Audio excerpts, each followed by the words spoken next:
recorded too? Yeah, you can record too, Sherri. Okay, so we are really happy to be here to a new get together today. So we have got Ismael Perez, who, as everyone knows, is a fantastic galactic historian, author of Our Cosmic Origin, brilliant book. And today, speaking to him first time, we've got Sherri Divband, who's been on my channel lots, who is the most amazing creator of the Artemis Creative Learning. So lovely to get you two together. This is going to be such a great conversation, because we're going to be talking about, as well as some of the current events, hopefully, the fourth wave of starseeds coming through, which is something that, Sherri, you're very into. But before we get into the nitty gritty, is there anything more, Sherri, you want to do to introduce before we get going? No, it's a pleasure, Ismael, to meet you finally, and I've been following your work, and I'm excited to see what conversation we can bring forward today about starseeds and New Earth children and education. But we'll go ahead and let Catherine get it going with a few other questions. Great. Sweet. Before we get into that, a few obviously exciting events that have happened over the last few days, Ismael. Have you got any information on the Georgia Guidestones and what's been happening there? Yeah, that's just a huge shift, the transference of power from the deep state to the white hats. Yeah, so the white hats have been very busy these days, taking out all these monuments that were actually established and created by the cabal in order to harness loosh, create negative energy, by building them on an exact ley lines where they're able to create some sort of negative energy that distributes into the grid, which really just puts the planet in a lot of negative energy. So all that stuff is being eliminated as I speak right now. So it's definitely a white hat operation, and the Galactics are actually overseeing the project of the liberation of the Earth, and they're just very well pleased with all the work that the White Hats have been doing here on the Earth. That's just amazing, isn't it? And I think it's brought a smile to a lot of people's faces to see that. Now, I don't know if this is something that you've got any intel or information or downloads on, Ismael, but in the UK, my UK listeners wouldn't forgive me if I didn't mention, we've got a complete collapse really of our parliament this week, where over between 40 and 50 at latest count of the Conservative Party members, including the main cabinet members who are supposedly running the country, and now our Prime Minister has eventually resigned. But it's an interesting one because there's so many different schools of thoughts as to where he sat, because the UK leaving the EU seemed to be quite a starting point for a lot of these changes that have happened over the last few years. Have you got anything that any intel on that or any downloads? Yeah, part of the transference of power is that all these deep state operatives worldwide have been forced to resign. So that's what's happening. It's not just happening in the UK, it's happening here in the States. It's happening all over the world. It's just the media is not really showing it yet, but taking over the media by the White Hats is the last step, and that's coming very soon. So that way everybody could be informed as to what's really going on. So we could say that the globalist agenda has been eliminated. There is no more, the NWO has been defeated, and so what we're seeing now is just, again, we're seeing them drop like domino effect worldwide, and it's just a matter of time before the EBS kicks in now. I wouldn't be surprised if it happens within the next few days, based on the blowing up of the Georgia Guidestones and other monuments that the dark hats have been using to create loosh and harness negative energy. So I wouldn't be surprised if it happens in the next few days. We've certainly, thank you, Ismael. We've been feeling huge shifts, and before you joined, Sherri and I were both saying that we've both had really, really intense headaches over the last sort of 24 hours, and weird other things that we won't bore people with. But that's great. So over to you, Sherri. Let's start talking about the fourth wave and starseed children. Yeah, Ismail, it's just interesting because when I learned about the fourth wave, I was studying Dolores Cannon about 10 years ago, and I was told that there is a fourth wave coming. And that's kind of right before I started doing my own research and working with children. I've been working with children for quite some time. And to be honest, I hadn't heard anybody call it the fourth wave until you said it the other day. And I was like, oh my gosh. And I talk about that in my book, Divinely Guided, which is about New Earth children and the new wave. And I call them. So my book was going to be called The Fourth or the Final Wave. I was teetering between the two titles, but I didn't want to get in trouble using Dolores Cannon's terminology. So I changed it to Divinely Guided. But I just wanted to see if maybe you could elaborate a little bit on your knowledge of the fourth wave, what that means, and who's a part of that in your understanding. The fourth wave started coming in around 2000. So a lot of them are the millenniums. They are in their, I guess they're teenagers by now. But right now, as I speak, I think every child is coming in as a starseed, because of the shift in consciousness that's taking place. The Earth is actually moving into the fifth dimension. Some believe that the fifth dimension is already here, and that the scales of reality is already tilting in favor of the fifth dimension due to this mass awakening that is taking place. So one of the reasons why they're coming in numbers at this time is because in the new Earth, the new Earth is going to be populated by what I call in my book the violet race of men. The violet race of men is the new Homo Galactics, is the new, Homo Superior, Homo Nauticus, whatever you want to call them. And that has a lot to do with the idea that we are becoming part of a galactic culture here on the Earth. Even though it doesn't appear like that, we are receiving or we are seeing massive sightings worldwide. The sightings are just appearing more and more, and a lot of this is connected to the fourth wave of the indigo children that are coming in, because of the fact that all the star races are already here. They're here helping us, and these indigo children are in a way just filling in the how can I say it? They're here to bring us, to help bring us into the new world, to help tilt the scales from the third dimensional Earth into the fifth dimensional Earth, due to their high vibrational frequencies that they carry. The fourth wavers are very, very, very highly functional, as far as coming in with their galactic memories fully intact, having telepathy. I wouldn't be surprised if some of them are already expressing, telekinesis and other abilities. So they're already coming in with different strands of DNA that are functioning. So they're not like the regular person. They don't have two strands of DNA. They have actually up to 3 or 4 strands that they're already coming in fully intact. So all this negative stuff isn't really affecting them. The 5G radiation, the nanotech, the graphene oxide, all that stuff has no effect on these children. These children are on a whole new league of their own. And the beauty of it all is that when the transformation of the human species takes place, when this shift occurs that is going to tilt our planet into this new reality, those children are also going to be teachers in the new worlds, because all of their knowledge is going to be there fully intact when the transformation takes place. So yeah, we're getting ready to explore a whole new different, I guess, level of reality where the children are going to, in fact, lead the way. As we progress into the new Earth, they're the ones that are actually going to be like the pillars, the ones that are going to be the new scientists, the ones that are going to be building the spaceships, running the Galactic Federation, and so on and so forth. So this is an exciting time, and we are welcoming them in numbers now because of the fact that the old Earth is dying and the new Earth is about to emerge, and they are just here numbering in the millions. I would have to say billions. At this point, I think every child being born is a star child.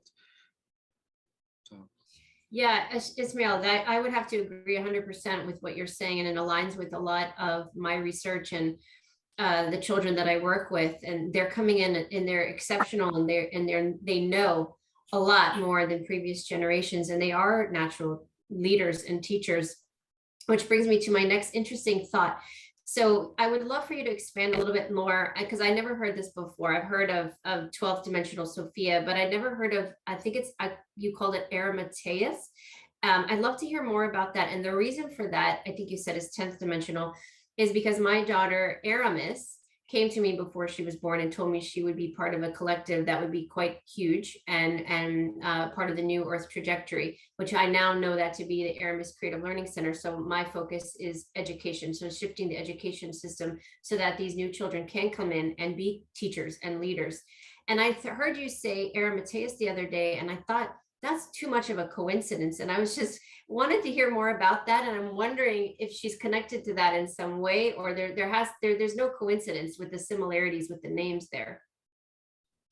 Yes, actually, Aramatina. Aramatina, I'm sorry, that's right. So, there's 5 adjacent Earths that are coexisting. The highest version of this Earth is Sophia, and she actually exists in the 15th dimension. And she has been for the last 900 billion years, but now she's moving into the 16th, 17th, and 18th. Everything's going up in octaves. So for the longest time, Sophia was in occupying dimensions 13 to 15. Aramatina was occupying dimensions 10 to 10, 11, and 12. Gaia, which is the other dimensional Earth, the third bracket of dimensional Earth, is occupying dimensions 7, 8, and 9. Terra is occupying dimensions 4, 5, and 6, and then we are in the lowest version of Earth, which occupies dimensions 1, 2, and 3. But because everything's moving up an octave, Sophia is now moving up into dimensions 16, 17, and 18. Aramatina is moving up into dimensions 13, 14, and 15, and so on and so forth. And then our Earth is moving up into dimensions 4, 5, and 6, and then the Terra Earth is moving up into dimensions 7, 8, and 9. So everything's moving up into octaves because of the ascension. It's not just the planetary ascension. It's actually the ascension of an entire universe that's happening. So most people are only aware of the ascension of the Earth, but the ascension of the Earth is triggering the ascension of an entire universe. So our entire universe right now is ascending. It's moving up in octaves, and so Aramatina is also known as the 8th dimensional aspect of the Earth, and now she is actually connected with the Earth here. The Earth here has a Stargate that connects directly with Aramatina, and that is the reason why the forces of darkness have been after the Earth, because in the beginning, when this war broke out with AI, billions of years ago, they were after the 12th dimensional Stargate, which was protected by Aramatina. So the forces of light were able to kind of hold them down.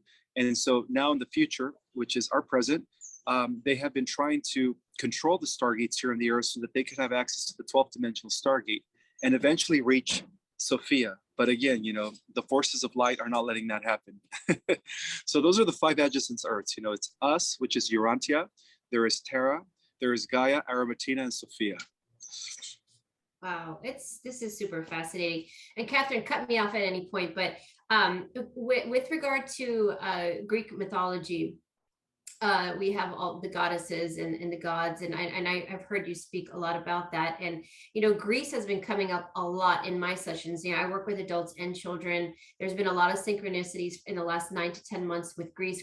Everything for me has been pointing to Greece, and I want to know if this is something that you've come across or know about with Mount Olympus, and whether or not that is an active portal site, or if there's something that's coming, or it's a part of the solar flash that you know about within the Greek land or Mount Olympus. Well, Mount Olympus was the body of the Greek gods, obviously, through mythology. But according to my research, the Greek god Zeus is also known as Enlil to the Sumerians, and El Leon or El Shaddai to the early Hebrews. So it's the same god. He was actually the chief guardian of the earth, and they did have a portal and an active space station in ancient times in Israel. In Mount Olympus. They also had one in the Cedar Mountains, and then they also had one in Egypt, and of course one in Israel.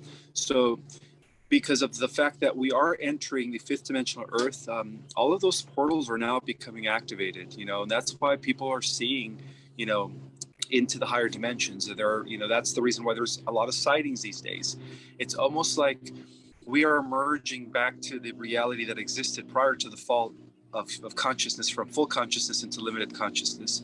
So I would say that, yes, the portals right now are being activated. I think the planet has over 300 portals, but they all fall under the 12 major portals Those are also known as the 12 major stargates. So from my own research, I understand that the 12 major stargates are actually opening up at this time, allowing Earth to once again connect to the different versions of Earth all the way up to Sophia. So depending on your level of frequency, that will determine in which Earth you end up with, whether it's Terra Earth, Gaia, Aramatina, or Sophia.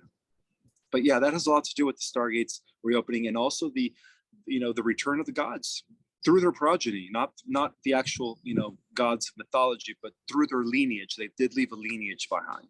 So that has a lot to do with their descendants that are going to be rising when this transformation takes place. Those are actually going to be the people that are going to have access to extraordinary powers. Yes. Catherine, did you want to ask anything before I keep going? No, please keep going, because some of my questions link into the ones that you're going to be asking. So please keep going, Sherri. Yeah, and so your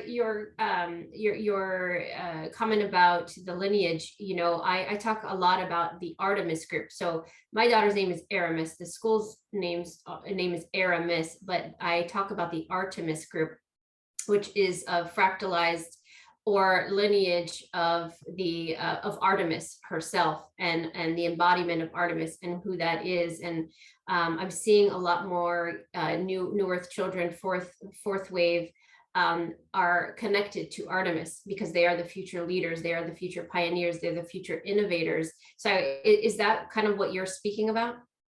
Absolutely, yes. These portals are activating the genes within these children, and all of us, really, technically.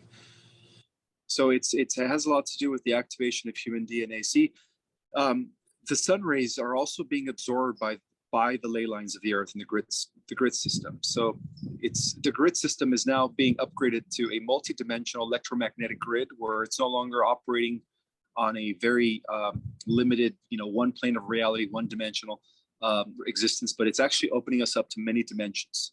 So as this transformation takes place, it's already beginning. It's happening gradually, but again, it will be triggered where, within a, split of an eye, or within a twinkle of an eye, we are going to be translated into a new reality.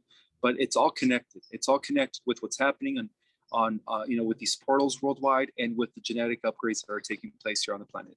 And these starseeds know that.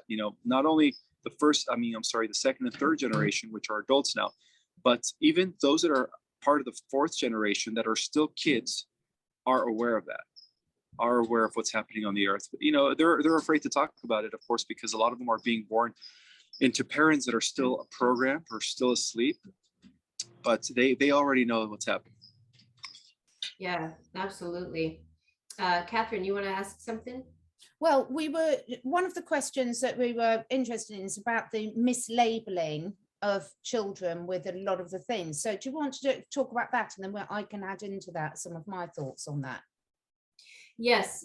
So a lot of what I speak publicly about, Ismael, is the false labels, and I am working tirelessly to shift that trajectory out of our lineage, so we stop mislabeling these children. And a lot of the fourth wave and even the third are coming in with what I call unique characteristics, the falsely labeled of ADHD, autism, the spectrum children, when in reality, they are here to be very dynamic, very unique, and very different than what we're used to, because we're shattering out of that box, right? That we've been programmed into. They're shattering that box, and but up until this point, because of humanity and the way it's designed, they need to be have been falsely labeled. So my curiosity is, I'm curious what your perspective is on the labels of the ADHD, Asperger's, and how it relates to starseeds and energy.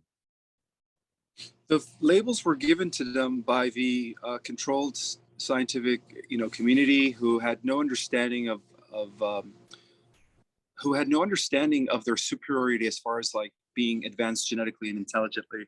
So they labeled them with these names, unfortunately, for many, many years. Also the second and third waivers, who are now adults, have been, labeled by these certain names and stuff. That has a lot to do with the deep state's plan to, suppress the abilities, throw them under the bus as, abnormal, not like the rest of the humans, like there's something wrong with them, when in actuality, these are the we are the children, we are the breed that is actually, going to become the next level of evolution. So that's why they label them in the wrong way, because see, a lot of these companies or these institutions are controlled by the Cabal, and the Cabal has access to the prophecies, and they understood that according to the original prophecies, that there would come a time where a certain group of humanity would eventually, rise to become like superior with advanced abilities, and that's what's happening right now.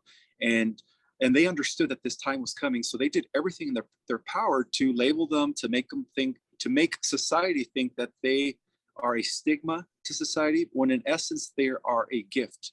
They are a gift from above. They are angels incarnated in human form. And that's the reason why they labeled them. They tried to label me autistic too, just because I was always spacey in class. So I was put in those categories. In fact, my mother would, take me to these therapists, and they would, I guess do diagnosis of me and say that I had ADHD, that I had Asperger's, and I was labeled everything. So I know how it feels to be labeled. It's not a very good thing, but at the same time, I knew that I was the gift to the earth. Well, not just me, but everybody that was like me. I knew that we were here for a reason. So that's the reason why they labeled them, because in a sense, they're afraid. They are afraid of what they don't understand. So they always give them these names to make them look bad, when in essence, they're saviors to humanity. So beautiful to hear, and it's just what so many people are realizing now, that everything's been inverted. So that they've exactly, when people are so afraid of what they don't understand, or when they do understand, they want to suppress it. And one of the questions I had about that, Ismael, and actually Sherri, is there's been so much controversy about how much of some of these conditions can be caused by toxicity that has been deliberately introduced into all generations, but very much so just the younger generations have just been inundated by these things, by what's in the sky, by what's in the food, what's in the water. How much do you think that's having an impact? And if so, is that a deliberate plan to try and suppress these abilities? Oh, most definitely. That was part of their plan, but it's not working because our genetics is changing. That's only affecting the two-strand DNA human. The humans that are genetically mutating, like, those that are part of the second wave, third, and even if there's a few left that are still alive, that are, 70 and 80, that are part of the first wave, they're still mutating. So the fact that we are mutating and that we're actually using more strands of DNA, all that poison stuff doesn't have an effect on us anymore. Yeah, so it's not going to happen. They can't stop what's happening. They can't prevent the ascension. They can't prevent the upgrades that are taking place. It's impossible.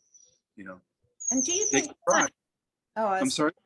Do you think on that note, Ismael, that people can really help themselves on an individual level by taking some of these toxins out of their body? We all know there's lots of really brilliant natural products that can help speed up the removal of those from your body. Is that something that's going to be very useful for people on an individual level to be looking into?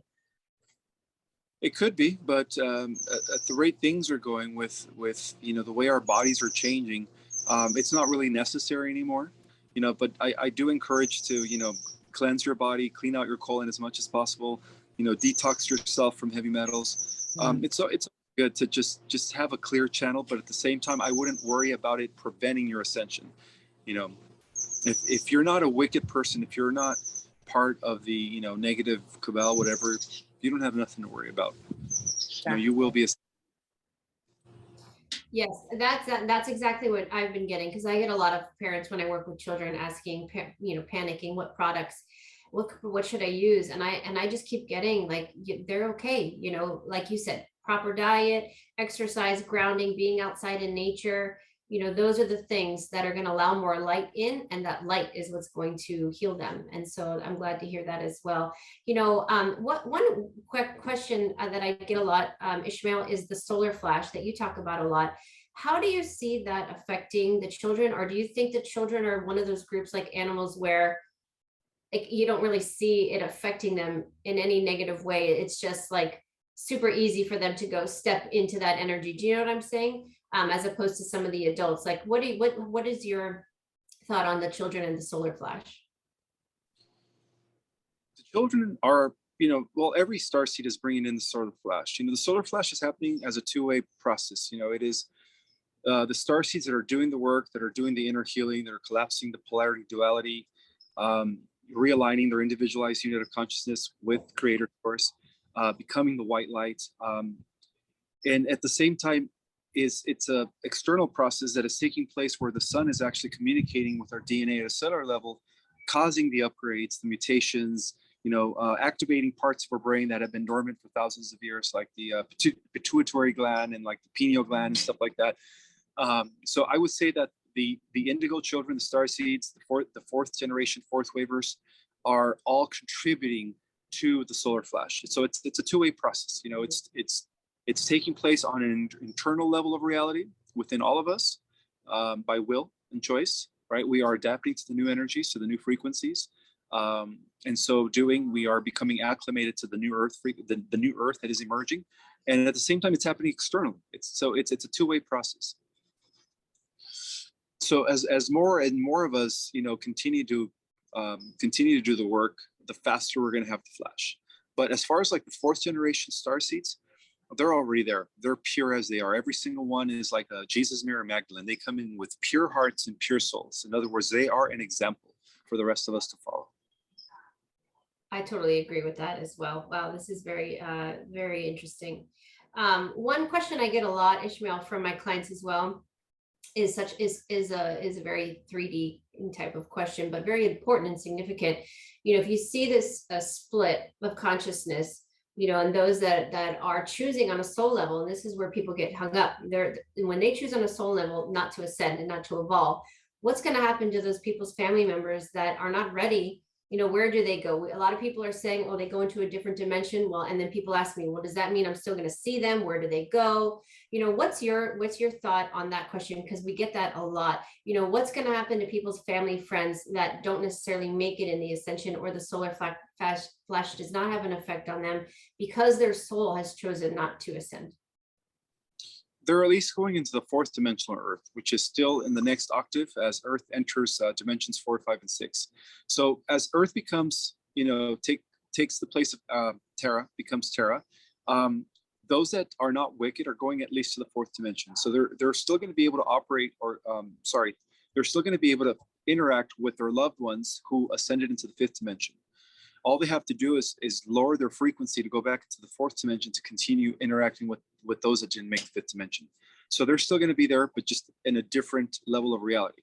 So for instance, the starseeds that have an automatic ride to the fifth dimension are going to be able to lower their frequency at will, because they are going to be multidimensional beings. And when they do that, they're going to be able to pop into the fourth dimensional reality to interact with, their loved ones or their friends that didn't make the shift into the fifth or sixth dimensional level of reality. So they're still going to be able to interact with them, but they're going to appear to be more like angelic because they're popping in from a higher dimension. See, we're going to be moving in time where, we're going to have gods, immortals, demigods, superhumans, wizards, and everything in between. And of course, the majority of humanity in the fourth dimension are going to be humans who are going to live for hundreds and hundreds of years, because everyone's getting upgraded, but it's going to go into different levels of upgrades. Not everyone's going into the same reality, but those that are going into the higher reality are still going to be able to, travel into the lower realities in order to continue interacting with those that didn't make it into the higher realities. That makes a lot of sense to me. Catherine, did you have any other questions on that?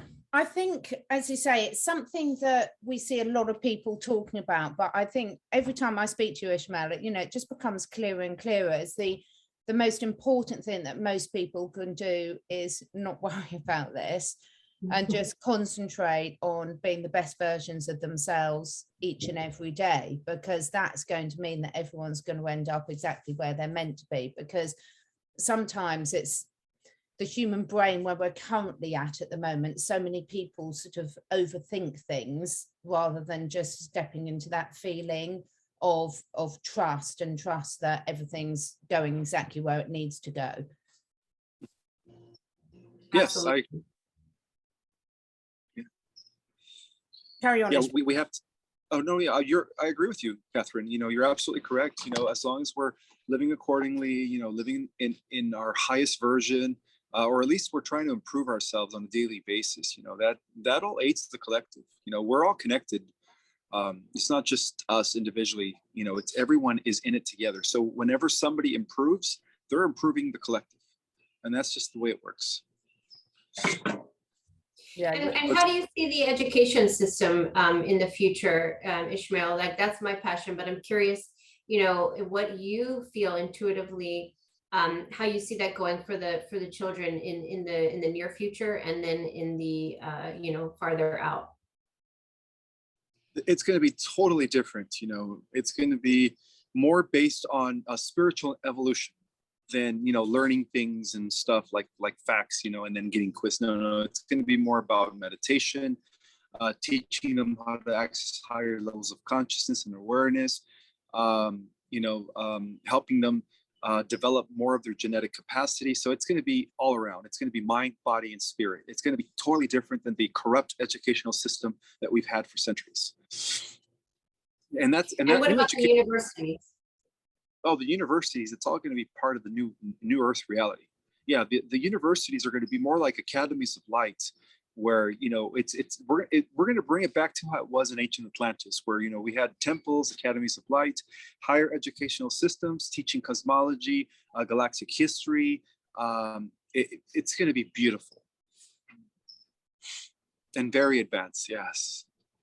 Yeah, people are going to, you imagine everyone's going to want to be part of that. It doesn't matter what age you're at, everyone's going to want to be part of that system, because it's just going to be so uplifting.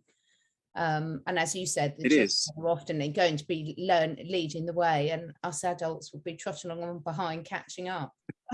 Yeah, exactly. And I think a lot of this restructuring, is in preparation. Because a lot of the clients I work with shifting to adults real fast, is that they can't imagine what they would do with themselves having not to work. And I believe that that all is unraveling, and it's all about passion. What are we passionate about? Service to others. What does that look like? I don't foresee jobs like we see it now. What do you see, Ismael, with people? Like, how do they fill their time? People are like, what am I going to do with myself?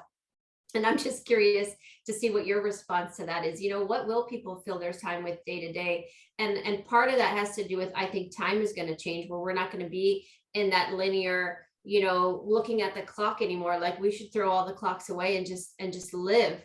But I'm curious to see how you see, or what you see for the future as far as day to day living. It's going to be so much better. Those that make the new Earth, all their dreams are going to be realized and manifested. Their job is going to be something that involves their talents, involves their passion. So everyone's going to do what they enjoy to do. Everyone's going to do what they like to do best, what they enjoy themselves to do, even in their own leisure time. That's what everyone's going to be doing. So by virtue of their talents and their passion, that's how people are going to contribute to the greater whole. And because we are not going to have a money system, we're going to be under a universal bank of unlimited abundance. The bigger your heart is, the more abundance is going to be coming your way. And that's part of the new Earth.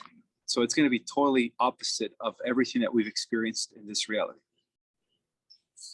Absolutely. And when we bring in technology, a lot of the children I work with are Starseed. Well, they're all Starseeds, but many of them are coming in to bring technological advancements to this planet. But that's a red flag for a lot of people, and people have nightmares about technology, because a lot of the programming, but also what was planned for us. And I see a lot of fail safes, a lot of frequency measurement in order to ensure our safety and humanity, as far as, because I do, when I look in the future, I do see a lot of technology and a lot of amazing advancements.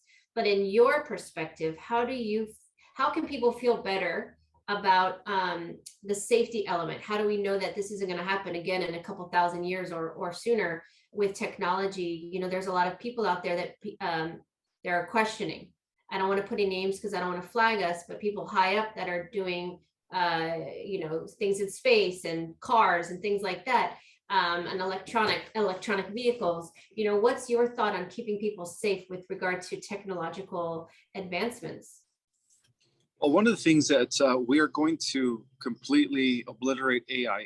AI is no longer going to be an issue, you know, in the new world, and no one's going to be allowed to ever develop any self-thinking computer at all, because eventually it always goes wrong. Secondly, the technologies that we're going to be using in the new Earth are all safe because they are technologies of light that have been employed or implemented across the entire, you know, universe by many galaxies. So these are going to be advanced technologies that are going to be healthy for the environment, healthy for our bodies. And then as for those that are in the higher dimensional Earth, like fifth, sixth reality, they're going to be interfacing with the technology to the point where the technology is going to become bio living technology. And that has a lot to do with a high level of consciousness that interfaces with the consciousness of a stone or a crystal.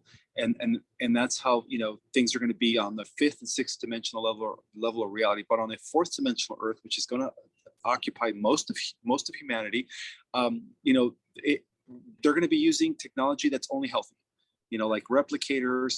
They're going to be using modalities of frequencies. They're going to be using free energy. Med beds are going to be available. That's going to be the new I guess clinics or the new hospitals. You know, everything's going to be holistic, natural, organic, and yeah, we're just going back to that way of life as it was before the infiltration of the dark side back in Atlantis. So that's what's going to be happening. You know, there's going to be many regulations as to you know, as to like not using technology for evil anymore, because the entire Earth project is going to be overseen by the new Earth Guardians, which are already living among us as the 144,000. And those are the ones that are just going to oversee to make sure that nothing infiltrates, nothing, you know, distorts the balance in order to keep a healthy, steady ascension into the higher and higher realms as we all reunite back with Source. So that's going to be... That brings up a good point, Ismael. There's a huge debate among the community about 144,000. Can you give us your, maybe you've talked about this, I apologize if you have, who the 144,000 is and what it means, because there's so much misinterpretation of that. They are the inner core of the Starseed Nation. You know, they are the most advanced beings in the multiverse, the beings that have already ascended, completed, have graduated and merged with Prime Creator Source. So those are the ones that are coming from the 13th level of reality. The Bible and other manuscripts call them the Elohim, and it's exactly 144,000 individuals. Okay. And they're not only just going to be guardians of Earth, but they're also going to be guardians of the multiverse as Earth becomes the epicenter. I'm sorry, the hub of the entire cosmos. You know, so that's another thing. You know, the Earth is about to become like the most advanced kingdom in the galaxy or in the entire universe. And yeah, it's been amazing living here on this planet. This planet is going to be the safest planet out of all the planets in the multiverse because of the fact that the 144,000 are going to be stationed here as this becomes their new home. Wow. A lot of the political structures and things are collapsing. And speaking of safety, I've been saying this for over a year now. I don't see particular previous presidents coming back in the exact same role because I don't feel like I'm not seeing those roles anymore. The roles are shifting, and I see more councils or, like you said, the 144,000, like a committee. How do you see the political structure moving forward? Do you see it the same with other people coming back? I'm just not saying names because I don't want to get flagged, but, or do you see it shifting or looking completely different? Well, in the fourth dimensional Earth, other people are coming back, right? You know, they are the 17th letter of the alphabet, right? So they're be operating in the fourth dimensional Earth. Above them, in the fifth dimensional Earth, we're going to have the Council of the 144,000. And the Council of the 144,000 will be an egalitarian group of individuals who sit in a council. So yeah, we're moving from a centralized form or centralized structured form of government into a decentralized where it's more of a council, a real democracy, where, you know, many people come together to discuss what's best in the you know, what's in the best interest of all of mankind, and that's what we're shifting into and those are the structures that are actually guiding and directing the galaxy and the universe. That you know, most of the advanced worlds out there don't have governments the way we do. They have councils. They are a group of individuals that are overseeing, and these are individuals who are pure, of course, they always pick those that have the biggest heart, because those are the ones that are going to be taking care of everyone else. Because if you pick people that don't have a heart, that's when ego sets in, and that's when you have corruption. So in every advanced spiritual world, we have very highly evolved individuals that have the biggest heart, who are actually the ones that are being the leaders, of those planets. And in turn, they also are connected with the Galactic Council. There is a Galactic Council that is stationed in Sirius, by the way. And, happy Sirius Gateway, everyone. Today is the day, that we are aligning with our parent star, that oversee all the different councils in our galaxy. So you have, the Sirius Council, which is the main council. And then after the Sirius Council, you have constellation councils, and then you have system councils, and you have planetary councils. And the beauty of it all is because they're all part of the spiritual celestial administration of light, is that they're all operating in unison according to the law of one, according to, unity, consciousness, compassion, understanding, love, and all that stuff. So we're entering that now. That's beautiful. Wow. So Okay. the leaders are going to be dogs then, if it's going to be the one with the biggest heart. So I'm looking forward to that stage. So, I mean, this is, every time I say it, I saw one of your other interviews with a lovely lady, and I really feel awful because I can't remember her name. I think it was Gilia or someone. Gilia. But yeah, Gilia, beautiful interview. And she said something really important, I think, Ismael, which is how you make people feel. And every time I speak to you, I was saying to Sherri afterwards, I come away with such a feeling of peace and joy, and just that everything's going to be all right, and just let it go, And I think this is really, really important for people listening. So there's so much great stuff coming, but again, our current humans can then step into sort of almost wishing their life away, waiting for this to come. So we've said it in the other interviews, but I do think it's so important if you could just remind people about really enjoying where they are right here, right now, and not just waiting for the future to manifest. Yeah, it's about enjoying the process of transformation, of shifting into the new earth. It's not just about, waiting for I guess the destination, right? So at this point in time, I suggest that be in the presence, and be happy with everything, knowing, understanding that, a good future is coming for all of mankind, and have no fear.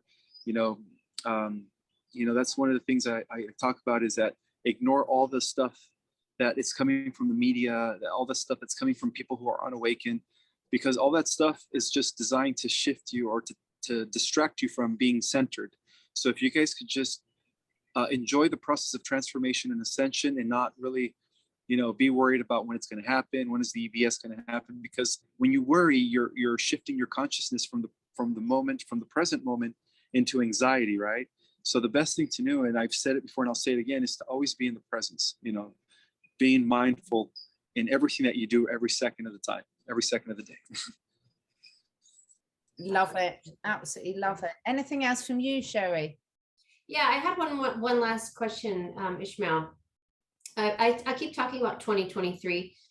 The year 2023 has been coming up in my sessions for years now as a pivotal marking point. I've even been told several times we will look back in history, in the future, we'll look back to 2023 as a pivotal marking point of the great shift. And I just want to see, and I don't, we don't want to give false time frames and things like that, but just overall, what do you see happening in 2023? Do you see it as I do, as a really pivotal marking point? Or do you think that there's still more room to go? Or what do you see happening in 2023? Well, long ago, when years ago, when I first finished my manuscript, Our Cosmic Origin, I had a vision that by 2024, the Earth would already have been in the fifth dimension collectively. So the fifth dimension is already here. It's just not enough people are stepping into it. Mm-hmm. So I would say that sometime this year, the snowball effect is going to start rolling as far as like disclosure is concerned, leading towards first contact with the space community. So I would say that 2023 is probably the year that many breakthroughs are going to be coming in, given that the EBS already happened, that the White Hats took control of the world. What to expect in 2023 is just a restoration of advanced stellar technology. That's what I see in 2023. Wow. Absolutely Right. lovely.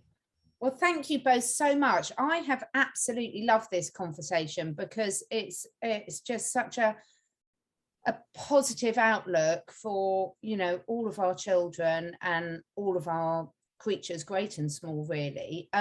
Ismael, your courses are filling up very, very rapidly, aren't they? Everyone always asks where they are. The link to Ismael's book and courses is always in the description box below the videos, which will be on Sherri and my channel. They're filling up very fast, aren't they? But I think, have you still got any spots left for October? For October, I do. Yes. Great.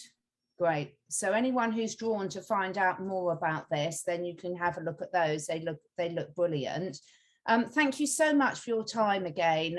Sherri and I were just saying, what's so wonderful is all the interviews that you're doing, you're bringing so many different perspectives and talking about so many different aspects, and they're all really worth looking. So I'd really encourage everyone to go and look at the other interviews that Ismael's been doing, because you'll find they're all very, very different, but linking everything together. Any final words from either of you two? Well, thank you, Ismael, for giving us an hour of your time today on such a special day. I really look forward to more of your interviews and hearing what you have to say, and perhaps we'll do another one in the future. And just thank you for joining us today. And thank you for everyone watching. You're welcome. Thank you guys for having me here as well. Thank you so much. Take care. Have a brilliant day, everyone. Go out and enjoy the sunshine. Bye.